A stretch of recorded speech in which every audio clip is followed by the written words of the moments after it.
Pakistan cricket జట్టును భారత cricket జట్టు చిత్తు చేసింది.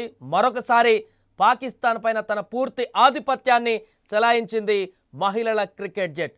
టోర్నీ ఏదైనా, కప్ ఎలాంటిదైనా పాకిస్తాన్ పైన అన్ని రకాల ఎత్తులు పై ఎత్తులు భారత్వే అంటూ మరోసారి నిరూపించింది. ఇక్కడ తాజాగా మహిళల క్రికెట్ జట్టు, అది పురుషుల క్రికెట్ అయినా మహిళల క్రికెట్ అయినా, వరల్డ్ కప్ చరిత్రలో పాకిస్తాన్ చేతిలో ఇప్పటి వరకు భారత్ ఓడింది లేదు. ఇప్పుడు కూడా అదే ఆనవాయితీ కొనసాగుతుంది. చిరకాల ప్రత్యర్థి పాకిస్తాన్ పైన మన భారత మహిళల జట్టు మరోసారి అద్భుత విజయాన్ని నమోదు చేసింది. ఐసీసీ మహిళల ప్రపంచ కప్ 2025లో భాగంగా చిరకాల ప్రత్యర్థి పాకిస్తాన్తో జరిగిన పోరులో భారత మహిళల జట్టు తిరుగులేని ఆధిపత్యాన్ని చెలాయించి విజయాన్ని నమోదు చేసింది. కొలంబోలోని ఆర్ ప్రేమదాస్ స్టేడియం వేదికగా ఈ మహాసంగ్రామం జరిగింది.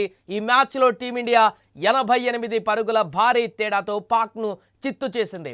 బ్యాటింగ్, బౌలింగ్ అన్ని విభాగాలలో సమిష్టిగా రాణించి ఆల్రౌండ్ ప్రదర్శనతో అదరగొట్టింది భారత మహిళల టీం. ఇక 248 పరుగుల భారీ టార్గెట్ ఛేదనలో పాకిస్తాన్ చేతులెత్తేసింది. మొదటగా ఈ మ్యాచ్లో టాస్ గెలిచినటువంటి పాకిస్తాన్ కెప్టెన్ ఫాతిమా సనా బౌలింగ్ ఎంచుకున్నారు. దీంతో బ్యాటింగ్కు దిగినటువంటి టీమిండియాకు ఓపెనర్లు స్మృతి మందాన, అదేవిధంగా ప్రతికా రావల్ మంచి పరుగులతో శుభారంభాన్ని అందించారు. ఆ తర్వాత యువ ప్లేయర్ హార్లెన్ డియోల్ 46 పరుగులతో అద్భుతమైనటువంటి బ్యాటింగ్ విభాగాన్ని కనబరిచారు. ఇన్నింగ్స్తో ఆకట్టుకున్నారు. అలాగే జెమిమా రోడ్రిగస్ కూడా 32 పరుగులతో రాణించింది. దీప్తి శర్మ 25 పరుగులు చేసింది. అలాగే ఇక ముఖ్యంగా చివర్లో వికెట్ కీపర్ రీచా ఘోష్ కూడా మెరుపు ఇన్నింగ్స్ ఆడింది. రీచా కేవలం 20 బంతుల్లోనే 3 ఫోర్లు 2 సిక్సర్లతో 35 పరుగులు చేసి అజేయంగా నిలిచింది. దీంతో భారత స్కోర్ నిర్ణీత ఓవర్లలో 247 పరుగులకు చేరింది. ఇక పాక్ బౌలర్లలో డయానా బేగ్ 4 వికెట్లు పడగొట్టి తన సత్తా చాటుకుంది.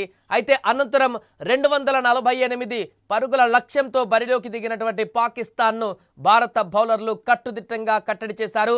పాక్ బ్యాటర్లలో సిద్రా అమీన్ 81 పరుగులు ఒంటరి పోరాటం చేసిన ఆమెకు ఇతర బ్యాటర్ల నుంచి ఏమాత్రం కూడా సహకారం అందలేదు.